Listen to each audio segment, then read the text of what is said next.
Hi, good afternoon. Welcome to the October 14th Public Health and Safety meeting.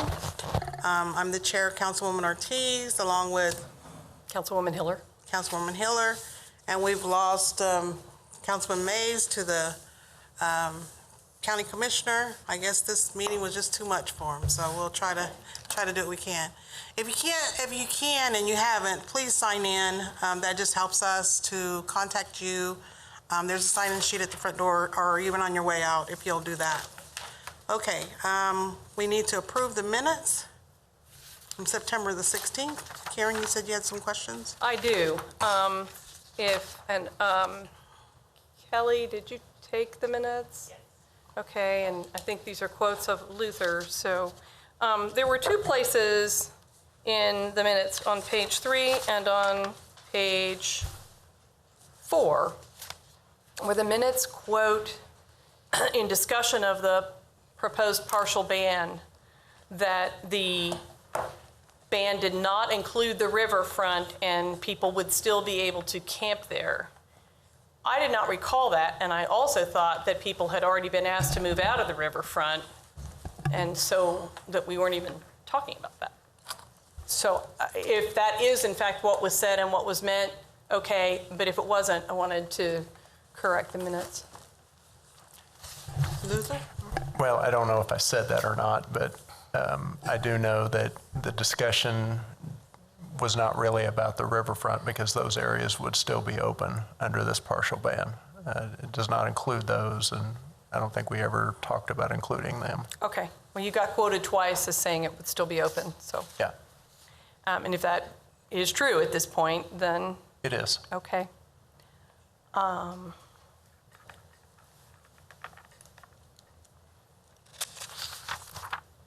I think that's the only questions I had. So with that, I had some others to follow up on, but with that, I would move to approve the minutes. Well, let's follow up on them before we do that. Well, if the minutes are accurate in that case, but there are okay. questions to follow up on. So. Okay. All right. I'll take that motion. There's been a motion. All those approve, please raise your right hand. Okay. Now let's do some follow-up. Councilman Hiller? Councilman, did you want to follow up? Well, there were some requests for further information that were in these minutes, and then I had sent an email the day after the meeting to City Attorney Robertson to ask some more questions, and we didn't get anything back in advance on any of those. So I wondered if it was here today. You know anything about that, Luther? I don't know. I think Lisa sent something that we had gotten from Braxton about the,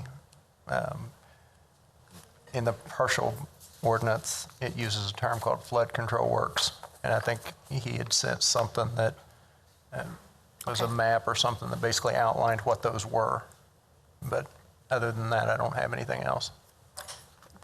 Councilwoman Ortiz in the meeting had asked about storefronts. That's on page 3. And I don't know if you felt nothing has been changed. I followed up with the question because there's a little discussion about it in the minutes, but I followed up and asked if we could be advised about whether, thinking back, there had been issues. I didn't mention the riverfront, but I'll add that, about people simply camping out or sleeping in downtown and Noto. I mean, a lot of that started there, and then the riverfront had been an issue, between the bridges anyway, had been an issue, and there was just an agreement or some sort of administrative process that got everybody moved out from between the bridges to the east. So I had asked the question about whether it would be possible to register those districts, both private and public, and didn't get an answer. And if there's not enough time to answer it, I sent it on the 17th of September. Well, Councilmember, what we're talking about is switching this from a total ban to a partial ban where certain places would be off limits for camping. Correct. Now, those places can be whatever you as the legislative body decide they want to be. They can be places like under a bridge, or they can be specific zones. The idea, the legal that you can't camp here, but you can camp somewhere else. So really what we just need to know is, where would you like those places to be? If I may continue, in the case of downtown and Noto, those are, of course, a combination of public and private property. So part of the question that I asked was, can those, in terms of the private property owners speaking up, is it possible for the associations like Noto and DTI to make that, poll their members and make that request as a unit? And what would it take for the combination of the public and private space together? Because we can't ban it on private space, can we? We can require that people have permission, but we can't ban it. I think that's correct, yes. Okay. So looking at a way, if people wanted to do those districts, whether it could be done. Well, for private property, you always have the availability of a trespassing type of law that we have currently, where if they have somebody on their property and they don't want them there, they can contact police and have that pursued as a trespassing case. Understood. Well, what I continued on was because the officers, and for everybody to know, ideally, it's easy. The officers were saying it's difficult and to get permission to go on private property to check and this and that. When you're talking about undeveloped property that's essentially an open field, it can be difficult sometimes to track down who owns that property and difficult to even contact them. Because when you're talking about undeveloped commercial property out west of town or in other areas, the people that own that property may be a corporation, or they may not even live in the state. Okay. Or if you're dealing with a business in the downtown area, chances are you've got somebody local right there that the officers can speak to. Well, and I just needed somebody to help think it through. Sure. If then the city used its powers to do a partial ban on any publicly owned property in, let's say, the downtown business district, Okay. then the suggestion that you all made that people couldn't be on private property unless they could prove permission, that would take care of the doorways, the storefronts, the sleeping under the loading dock in the back, or whatever. Well, I think if you did a combination of banning it on public property and then banning it, say, within 10 feet of a doorway or a loading dock, and if you bid the camping ban limited to those two things, then the rest of it could then basically be addressed as a trespassing issue. I just need you to help me on this. If it's within 10 feet of a loading dock, but that's private property, Correct? the city can still do that? We do that. There's other areas where we regulate onto private property like that. Like where you can with park a car? Parking and Okay. things like that. Okay. I think we're going to need to have someone explain the levies to us. I had a hard time. Yeah, and I, I'm looking at the minutes here, and I talked about Noto, Luther, and how, some of the storefront owners are upset when they come out and there's trash and people laying there and feces and different things. Sure. I've had that same thing in downtown as well. So did you add that into the ordinance, or are we still looking at how to add that, like so many feet from a storefront? Where are we at? Well, I think where we're at is we have presented you with a draft of what a partial ban would look like, but it's still very much open to discussion on what areas are going to be included in it. So I'm not sure how we need to do this. At some point, we have to decide where we want to ban camping and where. Right. And if you tell us, we'll write the ordinance. Okay. And so did you guys write it from the last time? Or you're waiting for us to tell you? I think what we're waiting for is where exactly is it going to apply? We've got 10 feet within doorways on our list, Okay. but are we going to add something else to it? Are And we I gonna add zones, apologize, or- we've got people missing, people that didn't get back with us. Tell me what's on the list. Let's start there. Well, Can you do the that? draft said bus shelters, bridges, overpasses, and levees, flood control.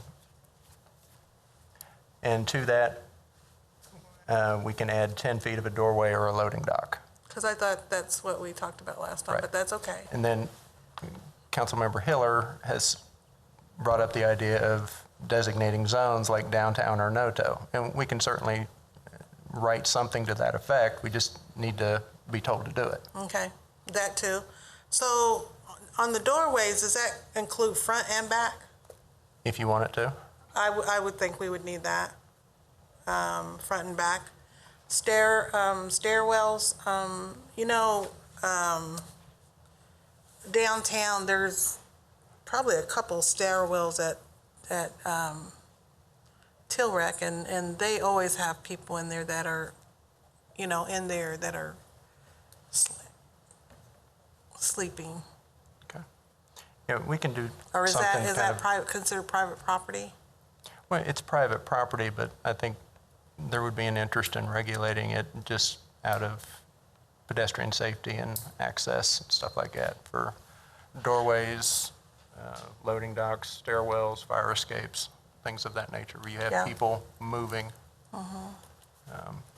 The regulation would be limited to that. Okay. Here are the maps that they gave us. Is there anyone in this room that can explain what the levies covers and what it doesn't? I think it covers the part that's in between the fences. On both sides of the levee, there's a fence put up by the levee builders, or from the engineer side too. And that is the levee.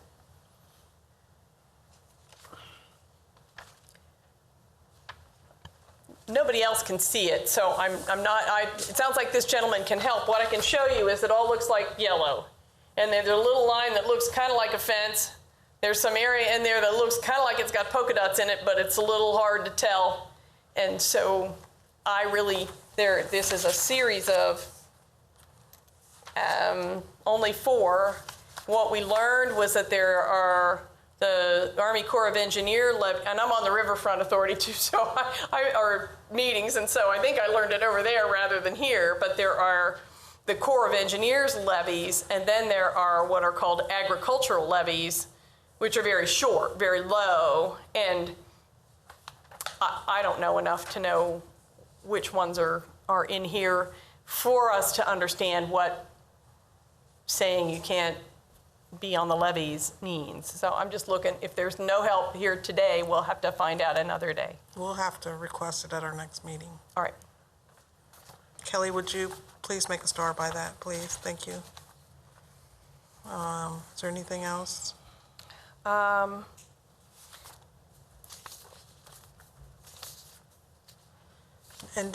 would this cover easements?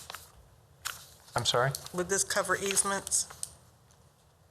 City easements? The camping? The partial ban?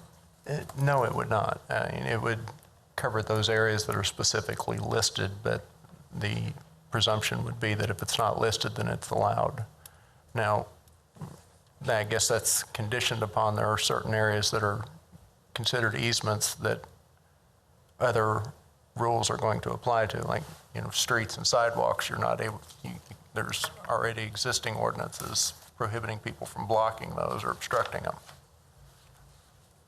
But as well as a few other issues such as camping on city easements across the street from the rescue mission, so that's why I'm asking. That was another part of this ordinance.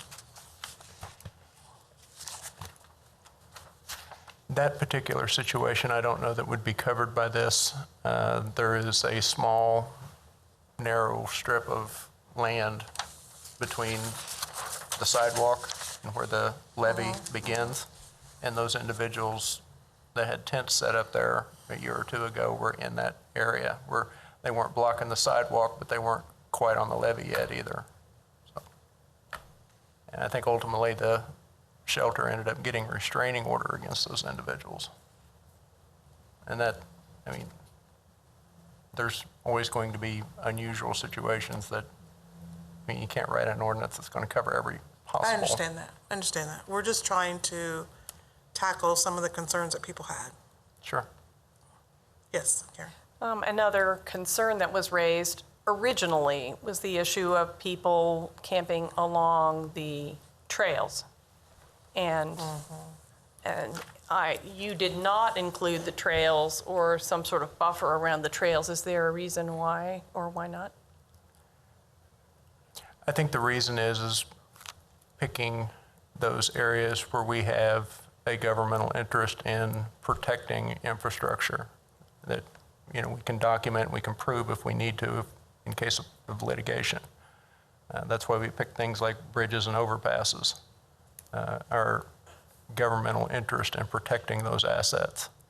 Now, this is a partial ban, and if we start including every possible area that somebody could camp, it's essentially going to become a total ban. And we're back to the problem where we don't have an adequate alternative for people to camp. Well, we still have a lot of public property, but we do need to think about what that property is in case what Sure. we're doing is encouraging people to move over to other places for sure. And I do know that there was discussion, I wasn't on the committee, but up at the front that, having people, reasonably convenient for people to camp also helps for access to make sure people are okay, and if they, have a crisis or something like that, the people find them and can provide support and assistance. So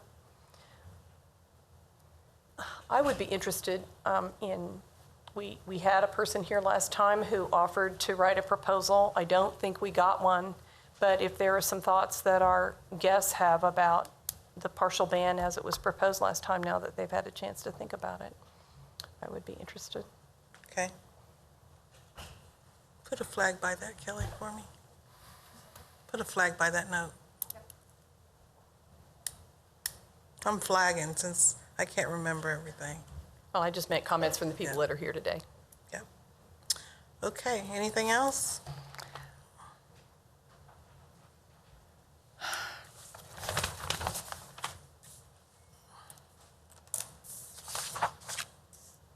The other comment that I'd had that was from me in the minutes was about double checking the definition of camp. So I got stalled on preparing because we didn't hear anything, so I'll apologize for that. Do you have a definition for camp? It's in here on page 2. Oh, on page 2? Mm-hmm.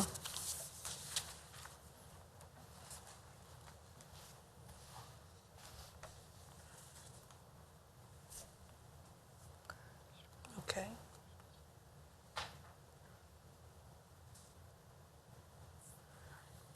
I'll look at it again between now and when we finish. Looks all right today. Anything else? Luther, I don't have anything. you don't have anything? No, you're. Well, we gotta find you some work then. Okay. All right, let's see, I was told we can get an update on, we're gonna move over to property maintenance, or actually camping, we're still on camping. You said we could get an update on the Homeless task, okay.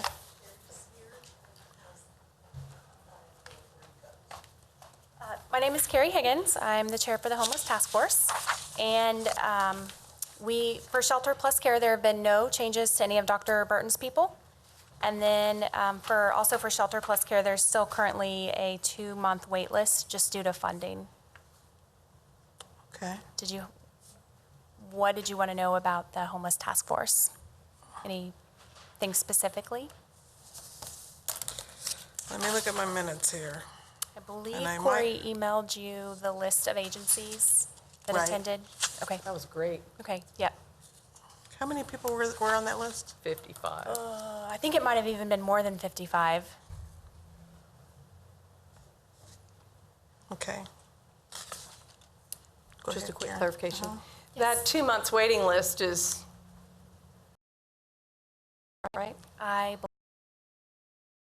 Yes. thought so. Thank you. But that's not our holdup, that's a holdup because of financial, correct? Yes, that's correct. Yeah. Too bad, okay. It's not really a 2-month waiting list, it's just that there won't be any vouchers available for 2 months. Correct. Gotcha. Yeah, there's a small waiting list, I believe, yeah. Yes. Just waiting on funding before they can release the next batch of vouchers. But if we had funding, we could get to it a lot more quicker, Dr. Burton. That would be correct, yes, ma'am. Okay, all right. Do you have anything else you want to add? I do not. Okay, well, we thank you. And when's the next task force meeting? Second Wednesday of November. I don't know the date offhand. 13th, I think. And that's at 1 o'clock, right? Yes, at Avondale East. Yes, second Wednesday, 1 o'clock. 13th. It is November 13th. Thank you. You're welcome. Thank you for your update. Okay, who else do we have? Anybody else that want to speak on camping before we move on? Yes, Dr. Burton. I'm sorry, I got my bag for my dogs there.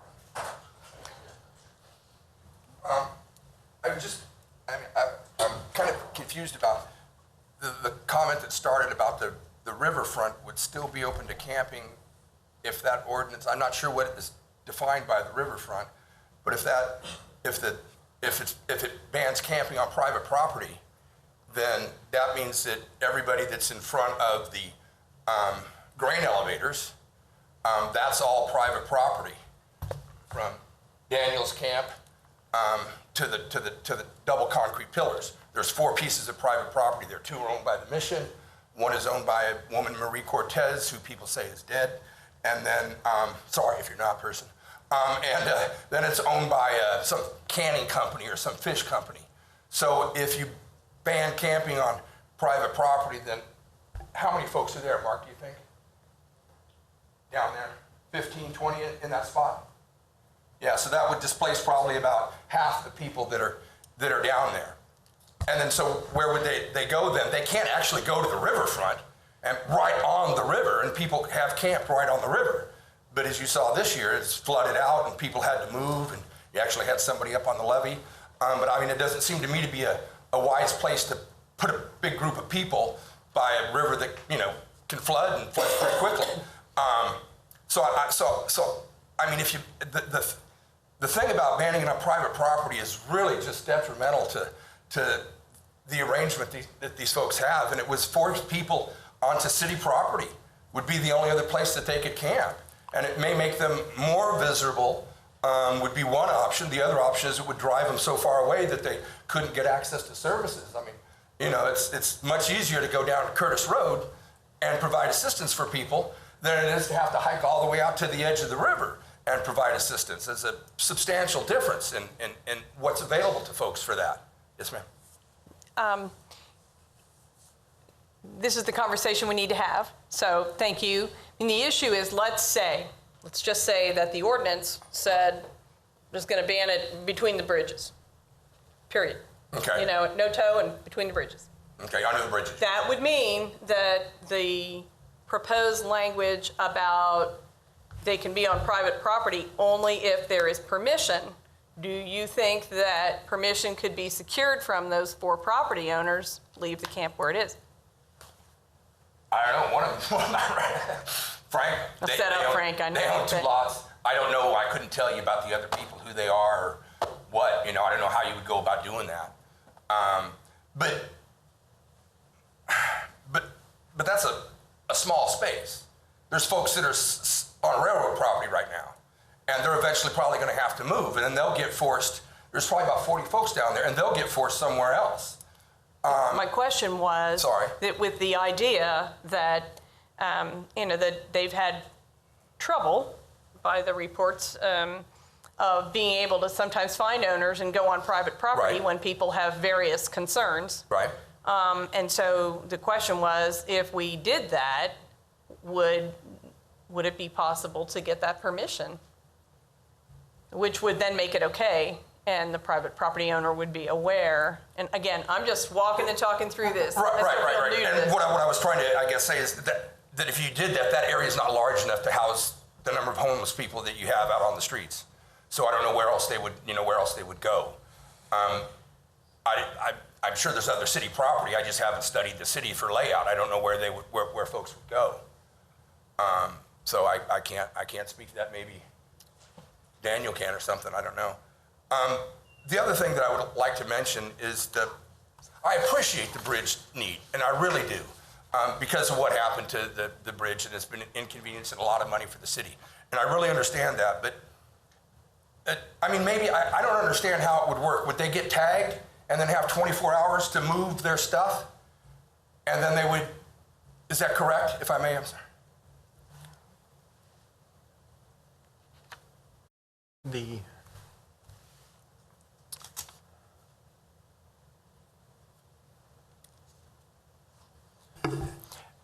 I think the camping piece of it is the person would have to move immediately. Their stuff, the city would give them 24 hours to remove it, or the city would then remove it for them and place it in storage. But if you found somebody under a bridge at 2 in the morning, they'd have to go immediately? Yes. Okay, all right. So here's the challenge with bridges and those types of, there are nomad homeless. There are people that are homeless. They can't maintain a campsite. They can't maintain a tent. They can't, their mental health problems are so severe that they just wander, and then they find a place and they lay down and they sleep. When it's snowing and raining out, when you have nothing else, under a bridge is the place to go. So these are some of the most vulnerable people in our community, period. And they won't be able to help themselves. They'll just get moved from place to place. It would just be damaging to their way of life. And there's no alternative for their way of life. They can't be in the mission. They can't go anywhere. So it's snowing out and it's minus 10 degrees out, and they're huddled up under a bridge, and then they're going to have to go somewhere else, and they're already so mentally ill that I just can't see this having a positive outcome for the folks that are on the street. They're not going to. Those folks can't even come off the street because their mental health problems are so severe. So that was really what concerns me about just the camping under the bridges, bus shelters. The levees. I don't know exactly what that means, as you guys have said, but not many people camp on the actual levees, so that's not much of a deal. It's the private property issue that is very upsetting. Just because of that and the bridges. I don't know the answer to the bridges, but I just want to let you guys know that it'd be devastating to the nomad homeless who survived that way. Thank you. All right, thank you guys. I had asked another question along those lines in my email that didn't get answered before, and that was thinking that how unlikely it is actually to have written permission from a private property owner. Might happen, but it's unlikely. The default that we have right now is that people go, and if the owner either chooses not to say anything or isn't around and isn't paying attention and so on, then they have sort of by default allowed it without having to have the conversation, if you will, or out without having to give permission, and therefore maybe have some liability and some things like that. And so I had wondered whether, particularly since our officers now, all our law enforcement officers all have computers in their cars and they all have cell phones, and so if there were a database where you kind of flipped it and where owners who said, no, I don't want people on my property, could register that with the police department. And it was just a document that could be, that got refreshed maybe once a quarter or something like that, or once a year, but that then an officer could refer to, and, that's sort of those blanket releases that some of the landlords are giving for code compliance that says, yes, you have the right to go inspect the inside of my property. If those property owners could sign a release that was on file with the PD so that it was available for reference, but that written permission wasn't required. And even if somebody had it, given the lifestyle, there's a chance it'd get wet or get lost or something like that. So I just wondered if that could work. It can work. Probably not real advisable, because if you maintain a list, you have to maintain it. And there's always the possibility that landlords that are on the list or owners that are on the list could change their mind and give somebody special permission that the police may not know about. But maintaining a list of property that's not, is generally not a real effective, real good solution for law enforcement to rely on a list. Well, we don't have that many places that people are camping. I mean, we have a lot, but not. I just was looking at that as an alternative for the private property. And if we look, there's private owners that don't want them on their property, so Right. that's why I think we came up with maybe some type of list or consent, because I can recall the person out west that doesn't want them on their property. They could post no trespassing signs because- on their property. Huh?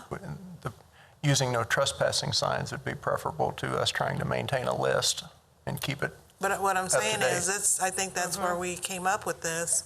And I don't know, I'm not gonna speak for the mission, but let's say I had property over there and I was okay with it, and then we just got to the place where it just got out of control, then we wouldn't have no kind of stance to get rid of them.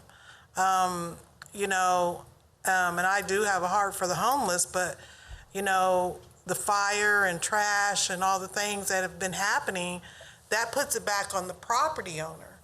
I have, my neighbors, they own half the block. Her husband bought half the block, and I have a lot of people, homeless people, that come over there and off the highway, and they set up shop, they leave their trash, they leave their debris.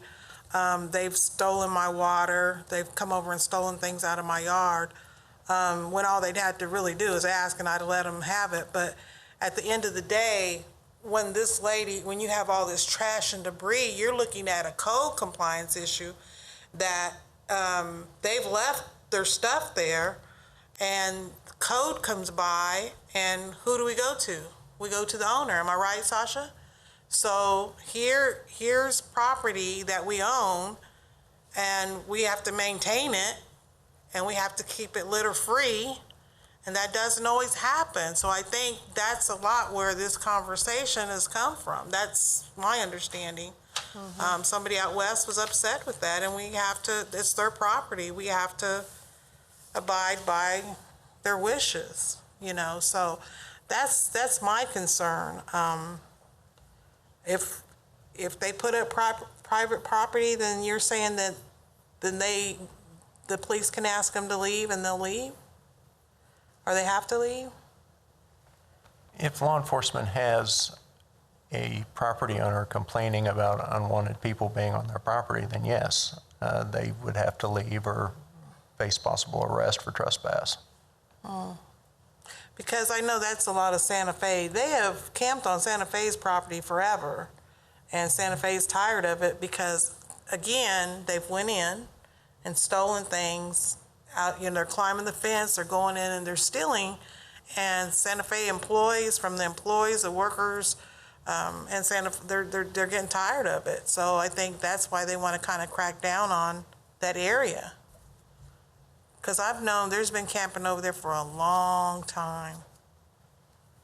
A long time. And that's why I hope we continue to be successful in helping them get into shelters or get into somewhere. It's kind of sad with the mentally ill, but we've got to figure out what we could do to help them. Karen, or did you have? Guess I need to think through these various things. I think it is a thought that we need to think through.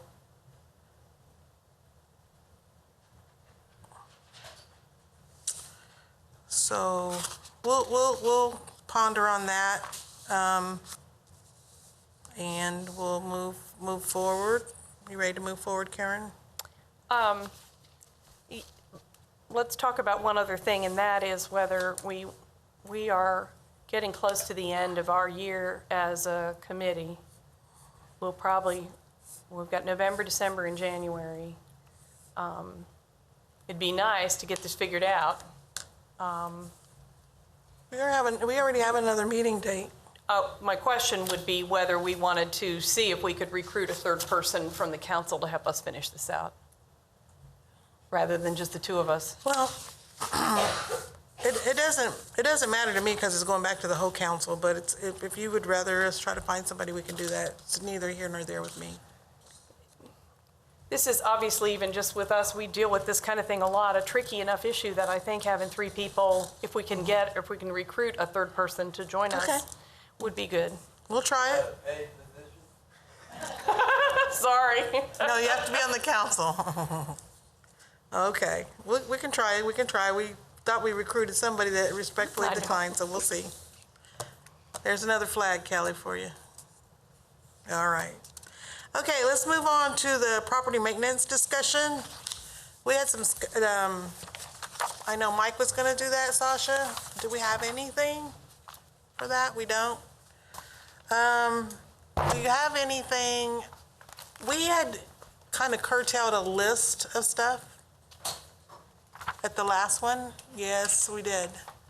And we said we're gonna. Oh, I'm sorry. Okay, I think that was Liz. Well, that wasn't you that took those minutes. That was Liz. It was. Then it would have been the one before that, because the last one we really talked about camping. We didn't do any. So it was. Okay, I want to watch that tape to see, because I thought we kind of curtailed it down. Can you send that to me? Is that what you're saying? The list? Yeah, because We have an email, I think. I thought we kind of talked about it, because I had told Liz to send it out to everybody so they'll know that that's where we're starting. This is the list. Liz sent it to just the two of us on the 9th of October. It said, for the property maintenance portion, Mike and Sasha will have updates or be ready for more detailed discussion on the following items that were brought up on August 12th. One section of the notice, Councilwoman Ortiz would like to see printed in red ink. And there was conversation that I might have more comments about the notices. Two, Mike Haugen spoke about the first hoarding case. Was there any update on hoarding? And the third one said Councilwoman Hiller would like to see city policy along with administrative interpretations and any community resources for each of the items that will be brought to the meeting. And I can kind of deal with that today, maybe. Councilwoman Ortiz made the suggestion of having email available that a constituent could send that would reach the supervisors and all the officers. Her thought was if an officer was covering for another area, they would all be able to be aware of a need or concern. It would also be a single email if they aren't sure who their officer is. TPDs, CPS have a similar process. And then it said Mike will be ready to dig deeper into the various processes. Okay, let's go over what you want to go over there.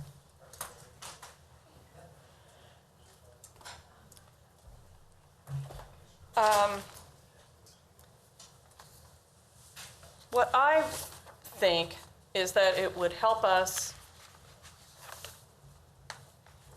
I like the way that the sections got divided out in terms of what we would focus on. It's my understanding, it's a little unclear from the notebooks that got made that we would do. We had kind of an overview from the PowerPoint that was very good.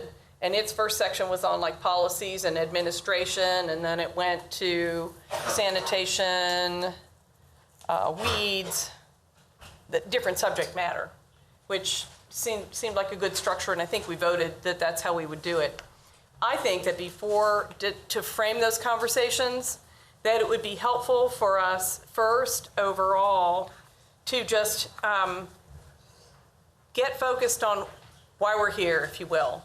So kind of work with staff to come to a meeting of the minds of what are our goals for the city regarding code? You know, why are we doing this? What are we trying to accomplish?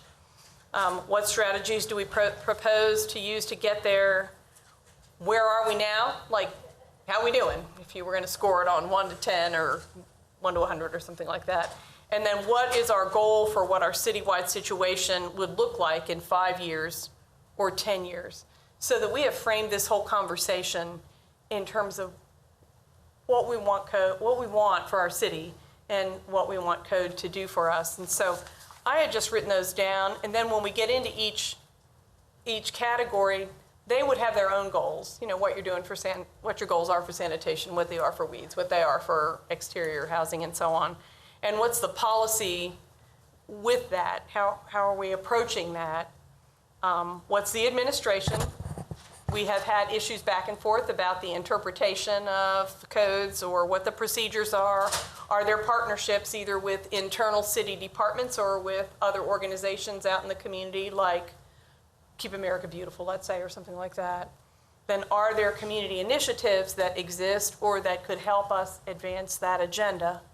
And how do we measure success? I think that framework could help us frame each one of these subjects so that we are not just talking procedures, but we're talking what we're trying to get at this, what we're trying to do. Okay. I think my thought on that, Karen, and we could do that, my thought on that was I think we need to get an understanding of what we're doing and why we're doing it. I agree. And I'm just not sure that's clear. And so as you talk about what are we doing with weeds, what are we doing with cars? Is it clear, Sasha? No? Okay. Okay, what's not clear to you? I'm not real sure what it is that you want from staff. If you want us to go through a step-by-step of how they do each one of those cases and explain it? Or, like, the question about what you want from Staff? code enforcement, right? And generally, that's a policy discussion, that's where you Right. all, right?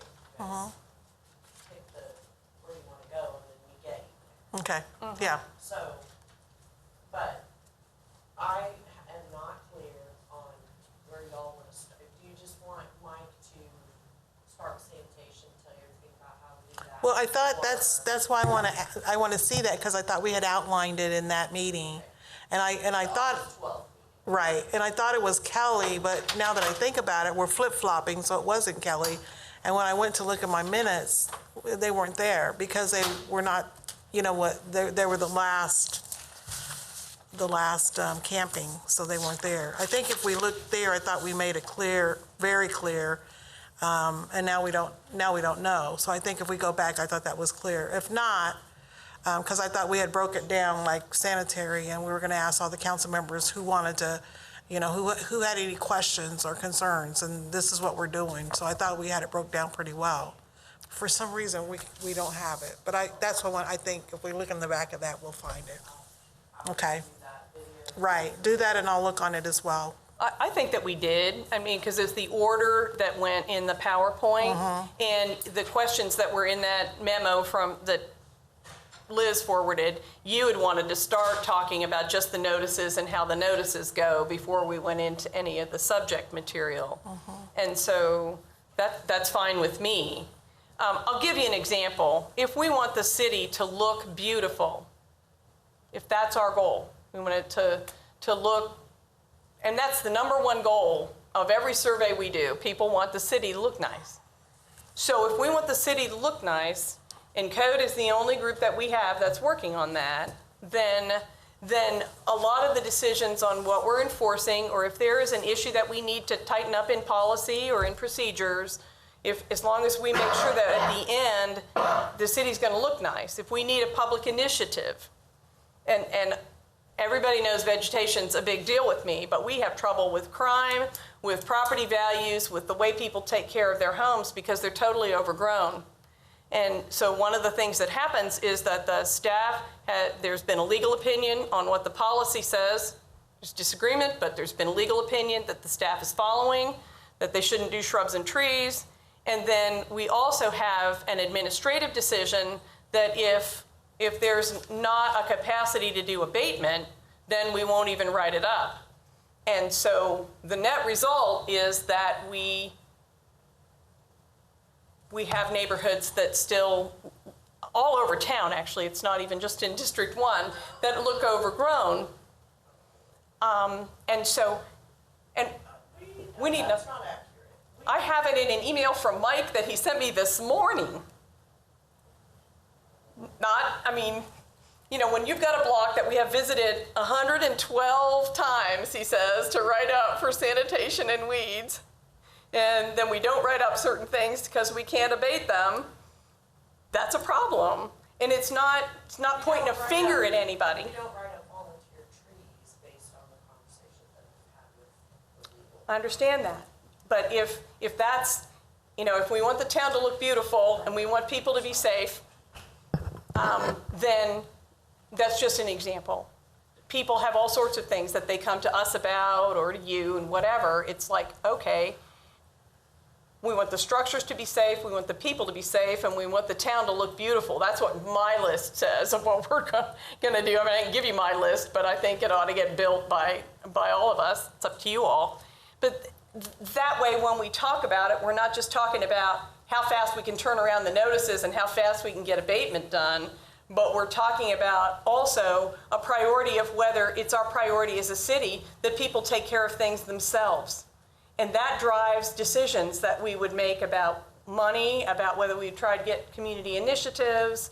It drives how we would deploy perhaps staff from your department. And like I say, I'm not being critical. We've done it. It has evolved into the way it is right now over a long time. But if we want people to be safe, properties to be not deteriorating, and the city to look beautiful, then code compliance is one of our ways to do that.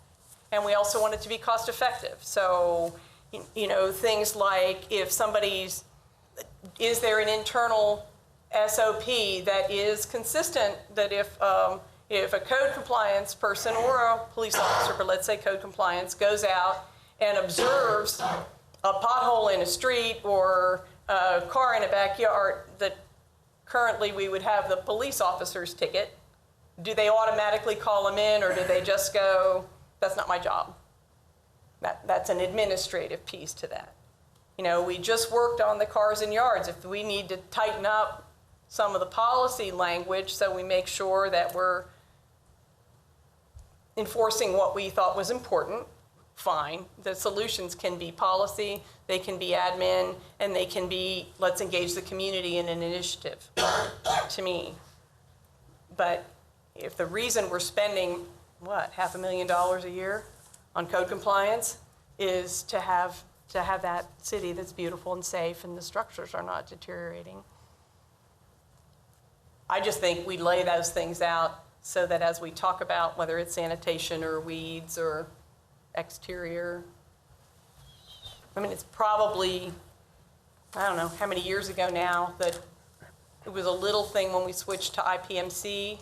We always had people paint boards, and then the IPMC technically says it just has to have a weatherproof sealant, and so people have been using polyurethane instead of paint, so they just look like boards, you know, and if that's important, where do we fix that? Does it, and I think it needs to be in the code. So it's just a variety of things, but it's, is it beautiful? Are we keeping people safe and so on, so. Okay, well, we will look and see what we have, and we can start from there. Question for you. Sure. We know that there are all sorts of people that have opinions about this.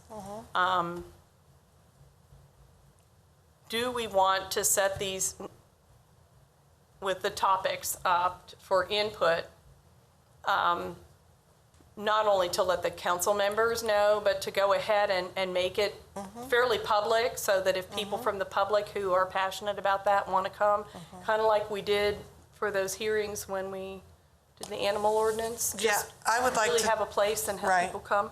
I would like to do that only because I think some of it could be clarified with just their understanding of what, just educating them of what we have, what we need to do, what you need to do, what we're expecting. I think that's a big problem with code. And those could take a while in that case, but I just, We could start we there. could clarify that. Yep. And once again, if we've agreed, maybe before we go into this, on what our priorities are and our standards, then it helps focus that discussion. Yep. Like we want people to take care of it themselves. For City manager. instance. I agree. You know, the issues of priorities and so forth will impact what we do with our budget and those types of things. And so we need to know this. If we're going to change how we do business, it'll have a budget impact. And so we need to know, because that will impact what kind of staffing I need, what kind of things we're going to do for abatement. We can want everybody to clean up their own once we cite them, but we know from past not gonna history happen. that usually doesn't happen consistently. Although right now, Judge Bixel is giving reports to me that about a third of the people that are coming to see her actually take care of what they're supposed to take care of before she has to hear the case. So, and then a lot of the others promise to take care of it, about another third, and then about another third just ignore us. And so we end up doing the abatement. But I understand the types of things you're talking about, but it definitely will impact how we do business. And I think it will be good to have that discussion to make sure that everyone's in agreement as to what the level of action that we're going to take when it comes to these things and what the priorities are. Thanks, and I think, you know, even the cost effectiveness, it could, ideally, it should cost us less in time. But It depends on compliance. sure, but even in the administrative procedures part at first, you know, that used to be that you just had the inspector, supervisor, and then it all was handled in the department, and then it went to court only if they failed to comply after whatever, and we've added the administrative judge part, with the intent of being kinder and gentler city and Yeah, all I think that. there's a purpose for it.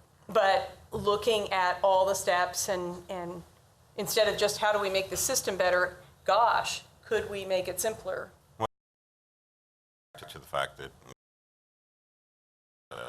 we do from start to finish and need to look at with what you're talking about. Is it earlier in the process that we already RPI'd or after the process that we've RPI'd? Right. Because I mean, we've got a good portion of the process for a sanitation case through Right. abatement nailed down to about as good as you can get it, I believe. And so for us, that's understanding better what you want, and we may have to go back and look at parts that come before or after what we've already looked at in our process. And I appreciate that, city manager, but I know, you know, umpteen years ago when I got on the council, I couldn't believe it, that some of them were saying, you know, we got paperwork sitting on a judge's desk waiting, and they did, but there Right. is a chief judge that is assigned once a week. And, you know, I was like, what? And that's why this conversation needs to be had. You're right. And so when I said, no, That's not what you do. There's somebody assigned once a week, and you take them to them. You call their AA and you say, hey, I need this sign. You don't just leave them on this judge because they're the chief judge. There's a sign judge, and no wonder why it was taking us so long, because it's just sitting there. Right, So we and need to have these conversations to, We've added dockets, and we could add dockets with temp judges or other types of things if it's really something that's a priority. But along with that comes prosecutors in order to set the cases up for trial.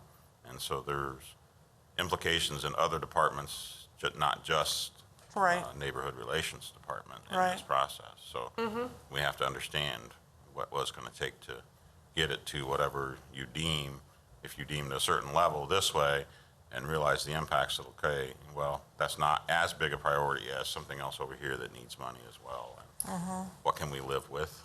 What's the best medium in the process? And it's big. Excuse me. When I first came and was involved in code compliance here was in the mid-1970s. And at that time, the town looked pretty good. The Landlord-Tenant Act had just been passed, and so there was a lot of good, hard work working on making sure the rental properties were kept up. But it rarely went to court. And so what happened then was, I don't know, Mary, you were at the AG's office, but I mean, there were hardly any. So the problem we had that started this whole process kind of going downhill was that it was choked to get to the court. So there wasn't an end of the line, and the people that weren't willing to comply figured it out. And so we really needed the court. Now we're at this other end where we have a huge court docket. And does it all really need to go that far? If we can change that culture back a little bit, that's... I'm concerned about the ability to change the culture from what I see. I understand. But again, that's why you set a But, goal yeah, anyway. we'll look at it. I think we need to look at it. You're not happy with the process or I shouldn't even say it that way.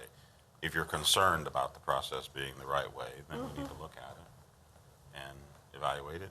and I don't know that it's the wrong way. I mean, we don't Right. know. That's why Well, I and said. that's why I changed my verb there, that if you're concerned, then we need to do that.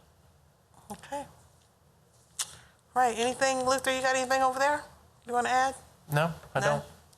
Okay. Sasha, anything? Okay, well, hopefully we'll get Mike and Officer Klein. Anybody else in the audience have anything? No, thank you for coming. If there's nothing more, this meeting's adjourned. Thank you.